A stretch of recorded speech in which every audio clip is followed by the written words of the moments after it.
Hey folks, welcome back again. Unfortunately, I didn't get to go as fishing as much as I would have liked to this weekend to give you some more fishing footage due to the fact that my family was sick with the flu. However, what I am going to do is talk about jerkbaits. I'm going to go over soft jerkbaits as well as hard jerkbaits and talk a little bit about both and when I like to use them.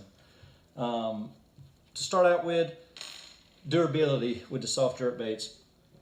There's a lot of manufacturers out there.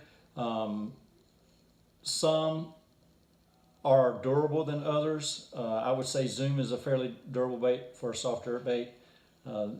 Yakamoto and one fish and it is you have to replace it. And the main reason for that is they make them a little softer so you get more of a lifelike action out of the baits. But when you do that, you sacrifice the durability. To me, Zoom is kind of a happy medium. It doesn't have the same amount of sensitivity, I would say, in the water, but it's more durable and makes me save a little bit more money. So that's why I'm about it. Anyway, there's nothing wrong with using some of those other baits. If you can afford to replace it every time you catch a fish, then have at it. But I don't. As far as rigging, there's a couple different ways you can rig these. I primarily rig them weedless. You can put a weight on the front, Texas rig it, so you can get different depths of the water column. Just realize the more weight you add, the less action, and it's going to start diving. And it may not be the type of presentation that you're actually looking for. But anyway, my primary method, I would say 90% of the time, is to rig them like you would a weedless worm. And so here's some ones that I've already used. But just so you have an idea of what I'm talking about, I'm sure you've seen this before. So that's rigged weedless, you can see right there. Now, as you can see here, if I bend down, the bar automatically comes out. That's going to increase your hookup ratio. However, if it's thick cover, you may actually want to push the front of the hook back into the bait, like you can see here. Like now, whenever I mash, it's a little bit harder to get that hook exposed. So with that in mind, if you are going to utilize this method with the hook pushed back into the bait, you're going to need to be a little bit more aggressive with your hook set. That's the bottom line there.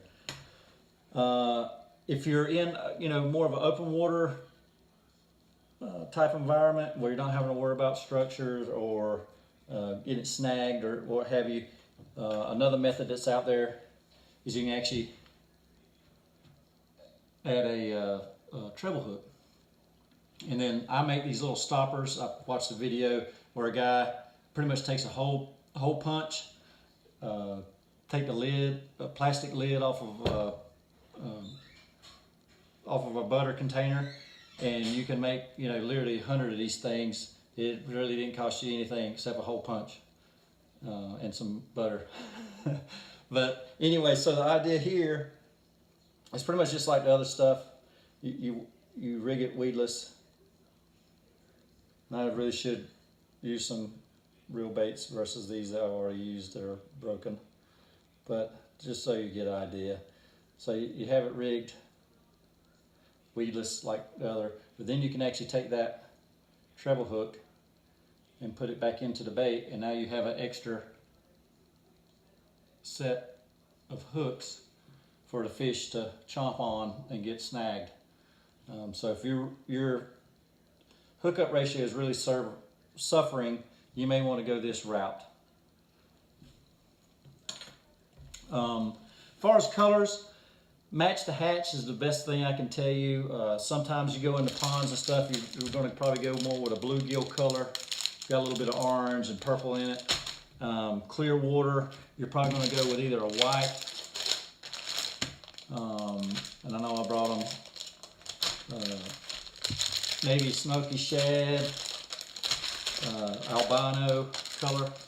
It just all depends, right? Water clarity has a lot to do with that. Obviously, if the water clarity is not so good, then you're going to go into the darker colors, which kind of as you can see from my previous videos, is kind of a common theme. So that's pretty much all I have to keep it simple. As far as soft jerk baits, now I'm gonna go into the hard jerk baits. I primarily use these, 3 foot to 8 foot, and then after that, I tend to go to a crankbait. Jerk baits to me is going to be in a 0 to 8 foot range. There's some out there that'll go down even further, and that's okay. When I start going to those depths, I'll usually start using a different bait, and I can talk about that on another video when it starts getting colder. Anyway, so this is a new bait by Berkeley that I'm trying out. It's a juke, shallow jerk baits, and they both have rattles. I would like to find some that don't have rattles to them, just so I can get more of a visual versus the rattle, because I think some of the fish around here are getting really used to hearing rattles. But the bottom line here is the longer the bill, the deeper that they'll dive. And if you know anything about jerk baits, cadence is everything. So you might get a jerk, jerk, pause, jerk, jerk, and that seems to be what it takes to activate them. Or maybe just you jerk 5 times and then pause, and then they strike.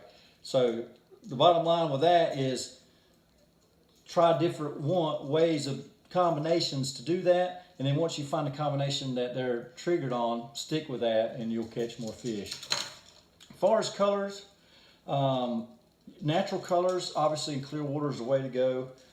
As you can see here, this is another one, kind of translucent bait. You can actually see the rattles in it. So that would obviously be something that you would rather use in the clear water type stuff. When the sun's out, stuff would flash, tend to work best. And these are general rule of thumbs. That's just what you start with, and then you can kind of, once you kind of get an idea, start narrow it down. But at the end of the day, if you can make it mimic what they are feeding on to match the hatch, you are going to be a lot more successful. So that's pretty much it. I've got a couple of different companies, some more expensive than others, with the Mega Bass, and they tend to work really well for me. So I don't have a whole lot else really to talk about except maybe for line. Line for jerk baits tend to be a lot lighter. I tend to use what I call, or everybody around here calls, sissy sticks or spinning rods and reels. And that's just because it's such a light bait, especially when you're talking about the soft jerk baits. The harder jerk baits, I would still use a bait caster, just because it has a lot more weight with the rattles and stuff, so I can still throw it out there. But as far as line goes, anywhere from like 6 to 10 pounds is primarily what I would use. Some folks may use, depending on where you're at. I guess if you have a lot of heavy cover, you might go down, go up to like 12 pound. I don't know. I just know, generally speaking, if you're in clear water and stuff, the fish tend to notice thicker line, and I'll just leave it at that. That's pretty much all I have today. I just tried to give you a real quick video, which it probably ended up not being that quick.